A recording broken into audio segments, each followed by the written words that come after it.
नमस्कार दोस्तों, पूर्वांचल आईएएस के प्लेटफॉर्म पर आप सभी का स्वागत है। यह current affair series for UPSC civil services exam and other state PCS exam.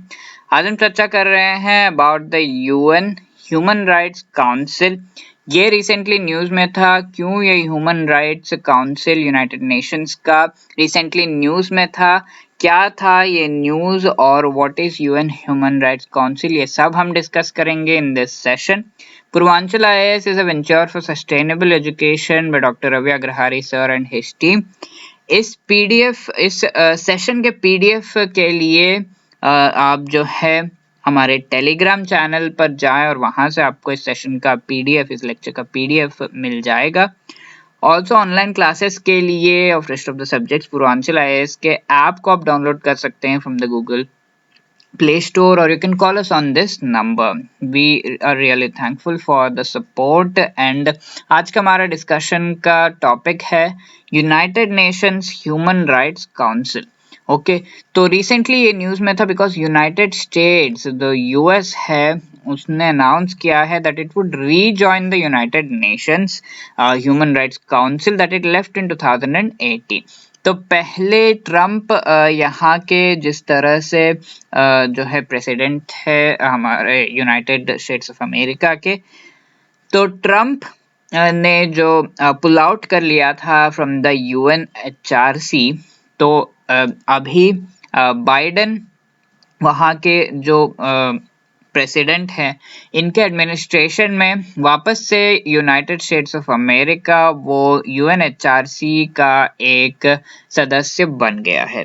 Right, सो ये वापस से बन गया है और USA will return to the council as an observer. तो इनिशियली ऑब्जर्वर के जैसा रिटर्न करेगा with the aim of seeking election as a full member. तो लेटर ऑन वो इलेक्ट होंगे, यूएस इलेक्ट होगा to be as one of the members of United Nations human right council. तो essentially यहाँ पर यूएस रीजॉइन कर रहा है United Nations human right council and that is the main reason कि ये न्यूज में था।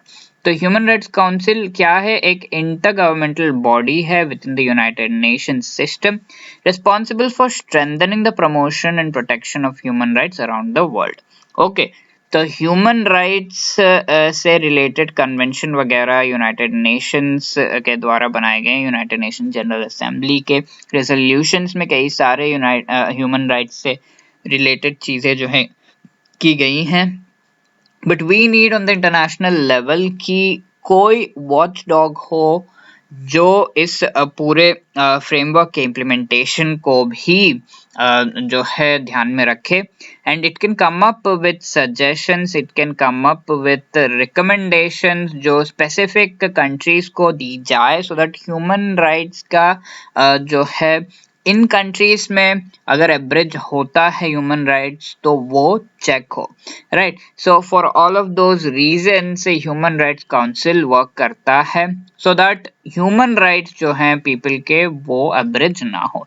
So as far as India is concerned, we have adopted most of the human rights under the fundamental rights of the Indian Constitution and ये fundamental rights जो हैं they provide Indian citizens and some of them also provide the residents of India and foreign nationals जो India में हैं उनको rights provide करते हैं with respect to their own various of the aspects जो आप fundamental rights में पढ़े होंगे। और इसके सुप्रीम कोर्ट जो है वो गारंटी करते हैं and it is known to be the protector of the fundamental rights. Okay, so ये पूरा जो है ह्यूमन राइट्स से रिलेटेड हमने डिस्कस किया। तो इस काउंसिल के बारे में और भी अगर हम डिस्कस करें तो हम ये कह सकते हैं कि it was created by the United Nation General Assembly, तो यूएनजीए के द्वारा 2006 में इसे क्रिएट किया गया था। So at that time it was felt कि एक ग्लोबल एक बॉडी की ज़रूरत है जो ह्यूमन राइट्स एब्रिजमेंट से रिलेटेड। ऑब्वियसली ये ग्लोबल बॉडीज जो है लीगली बाइंडिंग इनका मोस्ट ऑफ द जो है चीज़ें जो वो कहते हैं वो नहीं है, बट इनके रिकमेंडेशन से एटलीस्ट एक वॉइस मिले उस ह्यूमन राइट्स का अगर अब्रिजमेंट हो रहा है in certain of the countries, उसको एक वॉइस मिले, इसके लिए ऐसी एक ग्लोबल जो है एक पूरी काउंसिल को बनाने की जरूरत है। तो the office of the high commissioner for the human rights, it serves as the secretariat of the human rights council, और इस ऑफिस का हेडक्वार्टर है जेनीवा स्विट्जरलैंड में, and it is made up of 47 United Nations member states which are elected by the United Nations General Assembly. So all of the UN members UN United Nations Human Rights Council के part नहीं होते हैं। only 47 members elect होते हैं as part of the United Nations Human Rights Council, और ये 47 members United Nations General Assembly के द्वारा चुने जाते हैं। तो members of the council serve for a period of 3 years, तो 3 years के लिए ये मेंबर्स सर्व करते हैं, एंड ये एलिजिबल नहीं है फॉर इमीडिएट री election after serving 2 consecutive terms. तो एक बार चुनेंगे, दूसरी बार चुनेंगे, तो तीसरे बार आपको नहीं चुना जाएगा। तो 2 बार चुनने के बाद इमीडिएटली आपका चयन जो है इस कंट्री का चयन, so that they can become part of the UN human rights council नहीं होंगे। राइट सो इस काउंसिल के बारे में और भी देखें तो हम ये कह सकते हैं कि इसके काफ़ी प्रोसीजरल एस्पेक्ट्स की अगर हम बात करें तो यूनिवर्सल पीरियोडिक रिव्यू एक है which serves to assess the human rights situations in all of the United Nations member states.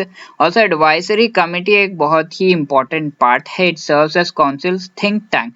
तो advisory committee one of the most important part है जो इस काउंसिल का थिंक टैंक के तरह एक्ट करता है, एंड ऑब्वियसली एडवाइस देता है with respect to human rights issues और ह्यूमन राइट्स को किस तरह से प्रोटेक्ट किया जाए, इससे रिलेटेड कंप्लेंट प्रोसीजर जो है इसका, इंडिविजुअल्स एंड ऑर्गेनाइजेशंस कंप्लेन ला सकते हैं ह्यूमन राइट्स वायोलेशन की to the attention of the council.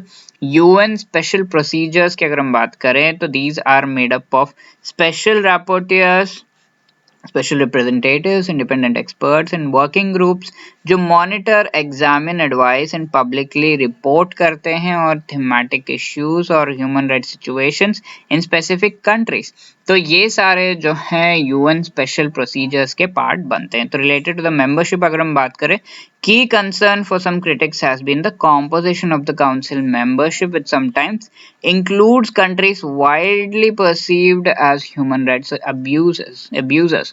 तो कई सारे ऐसे मेंबर्स हैं United Nations human rights council के जो कि पूरी तरह से इस ह्यूमन राइट्स को अब्यूज करते हैं in their own countries with their own citizens. ऐसे कंट्रीज इसके पार्ट है, तो ये काफ़ी ज़्यादा कन्फ्लिक्टिंग लगता है, like China, Cuba, Eritrea, Russia, Venezuela, तो ये सारे इसके पार्ट हैं।